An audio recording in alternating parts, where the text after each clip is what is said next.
Un écran cassé? Une batterie à changer? Omerphone Reparts a la solution.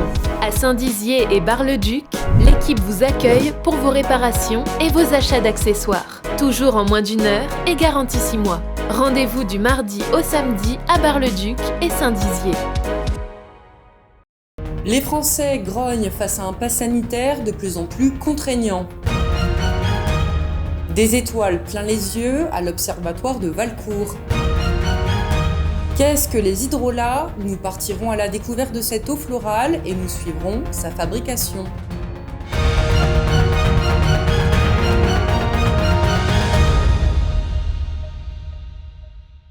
Bonsoir à toutes et à tous et bienvenue dans votre journal week-end du samedi 7 août 2021. Ouvrons cette édition avec ces manifestations qui se sont tenues partout dans l'Hexagone pour la 4e fois ce samedi. En cause, les dernières décisions du Conseil constitutionnel quant à la vaccination obligatoire des soignants et la promulgation de l'extension du pass sanitaire. Cette extension s'accompagnera notamment dans les lieux culturels d'une levée de la jauge des 50 personnes. En d'autres termes, pour entrer dans un café, un restaurant ou encore un avion, un train ou un autocar pour de longs trajets, une foire, un séminaire ou un salon, il faudra montrer un pass sanitaire valide à compter de la première personne. Des mesures qui entreront en vigueur dès ce lundi 9 août. Parmi les 150 villes mobilisées aujourd'hui, la ville de Bar-le-Duc. Cet après-midi, ils étaient entre 400 à 500 manifestants selon les organisateurs à déambuler de la gare jusqu'à la place Reggio. Écoutez leur réaction au micro d'Elsa Druyet. Le droit d'avoir un accès à l'hôpital, avoir accès à nos médecins qui refusent de nous prendre en consultation parce qu'on n'est pas vacciné.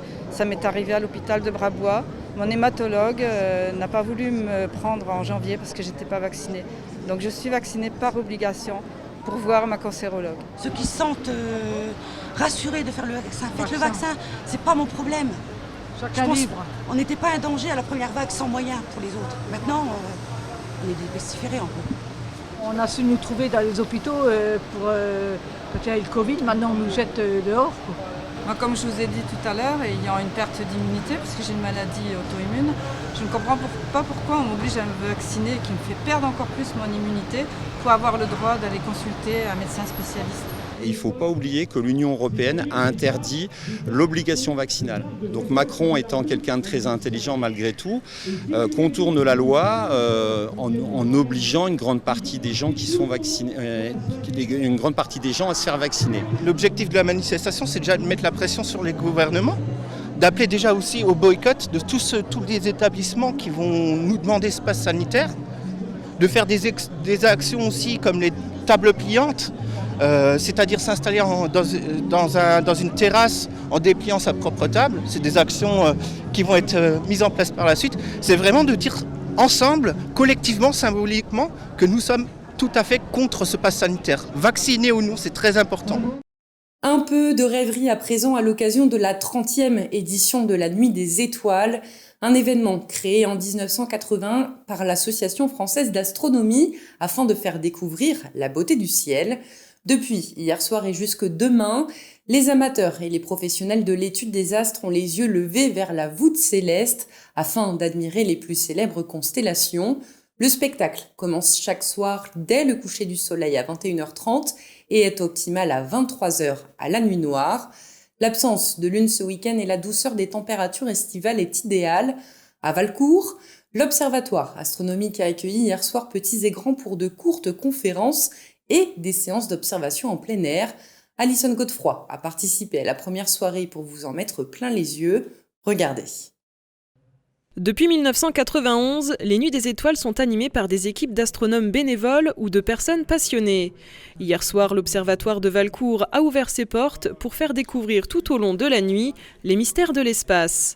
Au programme, conférences et séances d'observation, avec à disposition du public plusieurs télescopes. Cet instrument d'optique, véritable récepteur de lumière, permet d'apercevoir des objets célestes ponctuels, difficilement perceptibles ou invisibles à l'œil nu. Alors, on essaie de... Bon, donc on a des télescopes automatiques, donc on les a sortis en priorité pour montrer un peu aux gens les possibilités techniques qu'on a maintenant pour observer facilement le ciel. Pour faire de l'astronomie, il n'y a pas besoin de beaucoup d'investir pour regarder la Lune, regarder les planètes, quelques nébuleuses, mais pour faire un petit peu plus comme de la photographie ou éventuellement montrer aux gens, on essaie d'avoir quelque chose de beaucoup plus pointu. Un astéroïde qui va venir nous visiter en 2800. L'objectif de la soirée, faire découvrir au public les secrets de l'univers et transmettre la passion de l'astronomie. Le thème cette année était les astéroïdes. La Nuit des étoiles, c'est un rassemblement national qui permet à tous les fanats d'astronomie de se rassembler autour de télescopes et puis de conférences et autres. Et normalement, ça se fait sous un beau ciel. Et ce soir, on n'a pas de chance. Bon, de toute façon, on le sait depuis une semaine, ça sera comme ça. Donc. Mais malgré tout, on n'a pas baissé les bras, on est présent. Et donc, on a demandé aux adhérents de sortir leur matériel et puis d'expliquer aux visiteurs comment ça fonctionne, quels sont leurs aléas, quels sont leurs choix par rapport à des objets à visiter ou pas. Différentes conférences ont été proposées au public. Les adhérents ont pu faire passer plusieurs messages scientifiques et répondre aux questions du public. Alors là, le plus long, c'est vrai que c'est la préparation. Il faut choisir des sujets. Les sujets sont multiples. En astronomie, ça touche à tellement de domaines de la science. Il faut surtout choisir des sujets qui puissent être compris par un public assez large, quoi. On sait maintenant adapter notre langage et puis le niveau de transmission au public que l'on reçoit. L'astéroïde, celui-ci ressemble à une étoile, mais c'est une planète mineure composée de roches, de métaux et de glace. Les dimensions varient de l'ordre du mètre à plusieurs centaines de kilomètres. Et chaque année, plusieurs astéroïdes passent non loin de la Terre. Il y a un projet pour 2022 de dévier un petit astéroïde pour s'exercer, en fait, essayer de voir et d'appréhender assez justement quelle énergie de frappe il faudrait pour dévier un astéroïde menaçant de sa trajectoire et lui permettre d'éviter la collision avec la Terre. Donc il y a un astéroïde qui s'appelle Apophis qui est menaçant puisqu'il doit s'approcher à 31 000 km de la Terre, donc ce qui est assez peu, qui était classé sur l'échelle de dangerosité 4 sur 10, ce qui était quand même une menace, pas vraiment certaine, mais c'était quand même inquiétant, et qui a été ramené récemment à 0, donc parce qu'on étudie sa trajectoire et au fil du temps, on a de plus en plus de précision sur sa trajectoire, et ce qui a permis donc de constater en fait qu'il allait nous éviter. Nous ne sommes que poussière d'étoiles. En observant la composition chimique de plus de 150 000 étoiles qui peuplent notre galaxie, des astronomes affirment être parvenus à démontrer que notre corps est constitué à 97% de substances provenant de ces corps célestes. Nous, en tant qu'êtres vivants, on est les poussières de ces étoiles. C'est pour ça que bien souvent, on utilise l'expression la poussière d'étoiles. C'est pas une image, c'est vraiment la réalité en fait. On est vraiment, tous les éléments qui nous constituent ont été constitués dans les étoiles qui ont précédé le Soleil. C'est ce qui paraît extraordinaire. L'Observatoire de Valcourt possède plusieurs télescopes, dont un de 305 mm de diamètre, informatisé sous coupole, un planétarium et une salle de conférence. Des soirées d'observation et de découverte du ciel sont organisées régulièrement. Passons à l'image du jour. Les concerts d'été en terrasse du samedi soir vivent leur ultime soirée à Saint-Dizier. Dès 20h30, vous pourrez retrouver Fat Jeff au pub Le Garden, Wild Nation au bar à bière Le Bien et le Malte et à la cave à vin L'Invincible. Et enfin, Cassius Belli à la brasserie du Commerce. Profitez-en, le pass sanitaire n'est pas encore obligatoire en terrasse. Partons à présent respirer l'air de la campagne et de ses multiples trésors, dont les hydrolats. Ces eaux florales sont distillées en même temps que les huiles essentielles, mais restent encore méconnues du grand public. Chargées de vertus médicinales, ces plantes transformées peuvent être consommées en cuisine ou dans des recettes cosmétiques par exemple. Mais ce n'est pas tout. Avec Elsa Druyer, nous sommes partis dans la Meuse, à l'herberie de la Sceau, pour découvrir ce produit 100% naturel et suivre sa fabrication. Regardez. Située au pied de la rivière de la Sceau et de la forêt de Trois-Fontaines, l'herberie de la Sceau est un petit cocon de nature propice à la floraison.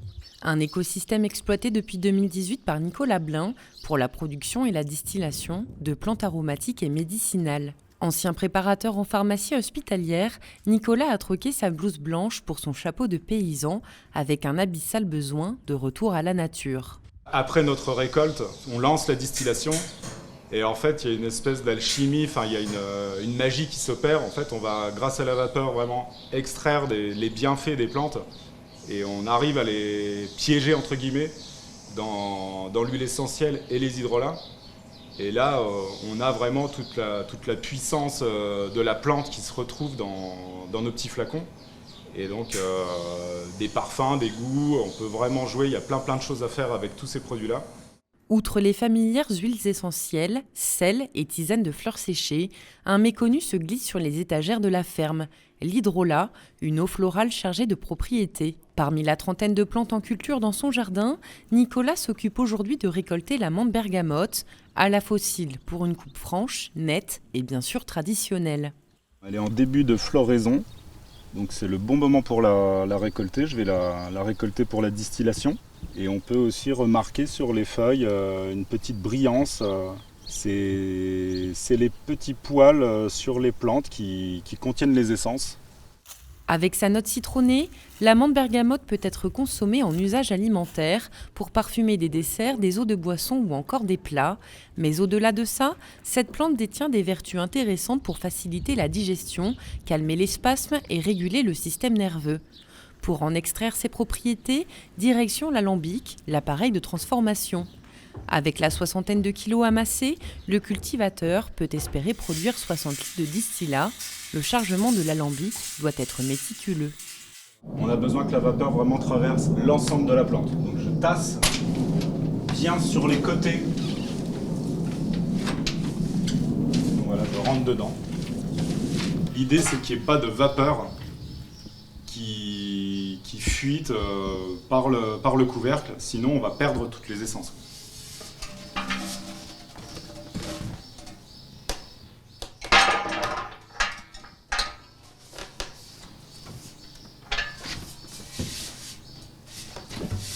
Vérifier qu'il est bien en place. Quelques mètres plus bas, tel un laborantin, Nicolas procède à des manipulations précises. Avec une approche traditionnelle et biologique, le fermier distille par entraînement à la vapeur. Et l'huile essentielle, étant plus légère que l'eau, va se retrouver en surface et on pourra aussi voir, grâce à cette petite fenêtre, le niveau d'huile essentielle dans l'essentiel. Et tout le long de la distillation, on va pouvoir évacuer l'hydrolat par ici. Reste la patience pendant de longues heures pour obtenir le précieux fluide. En plus d'un réseau de revendeurs, l'herberie de l'Assaut commercialise ses produits sur les marchés locaux. Peau acnéique, remède aux plaies, piqûres ou brûlures, douleurs menstruelles, inflammation, infection, fatigue sont autant de maux que les plantes distillées peuvent soulager. C'est tout naturellement que l'hydrolat connaît son petit succès. En hydratation pour le visage, matin et soir. Je l'applique avec un petit carré de coton. Et là, en l'occurrence, je le prends puisque j'ai des petits soucis autour des yeux, voilà, au niveau sensibilité, des petites irritations qui reviennent. Et voilà, c'est un hydrolat doux. C'est pas connu parce qu'on ne démontre pas les vraies vertus, comme beaucoup de plantes, comme beaucoup de tisanes et comme beaucoup d'huiles essentielles, où là ça va être l'expérience des phytothérapeutes ou des aromathérapeutes qui fait qu'on sait des choses, mais par contre au niveau officiel, on est très très limité. Et pour en savoir plus, des portes ouvertes sont organisées à l'herberie de l'Assaut le samedi 21 août prochain, une occasion d'inaugurer la nouvelle boutique Les Délices de l'Assaut, à consommer avec indication, comme le rappelle Nicolas. Tout de suite, vos prévisions météo présentées par Alison Godefroy. Excellente soirée et à demain pour vos informations quotidiennes. Toute l'actualité qui vous concerne, à voir et ou à revoir, dès maintenant sur puissancetélévision.fr et sur notre application mobile.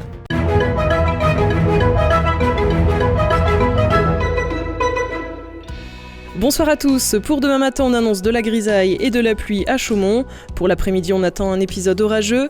Les températures seront comprises entre 18 et 20 degrés. Demain, dimanche 8 août, nous fêterons les Dominiques. Très bonne soirée avec Puissance Télévision.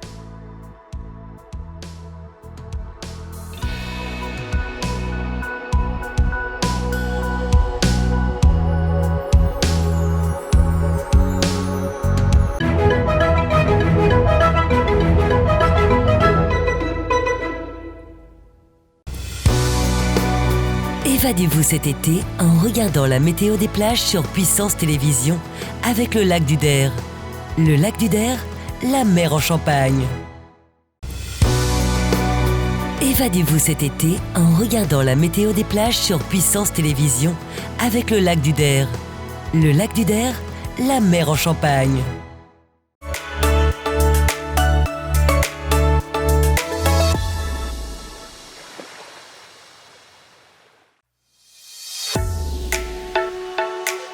Bonjour à tous et bienvenue dans votre météo des plages. On commence tout de suite avec la carte du lac du Der.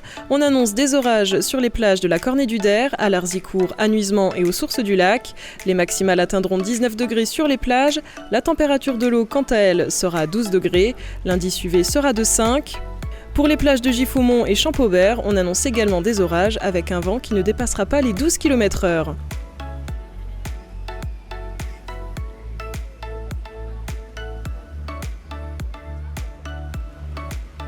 Dans le département de la Meuse, au lac de la Madine, on attend aussi des orages. 17 degrés pour les plages de Heudicourt et Nonsard, 10 degrés pour la température de l'eau. L'indice UV sera de 4.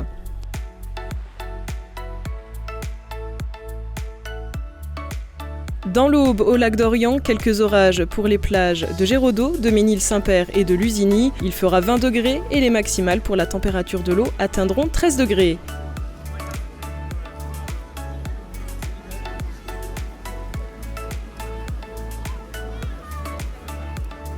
On termine ce bulletin météo avec le lac d'Amance et la plage de Dienville. Au programme des orages, 20 degrés pour la température extérieure, l'eau sera à 13 degrés. C'est la fin de cette météo des plages, on se retrouve demain sur Puissance Télévisions.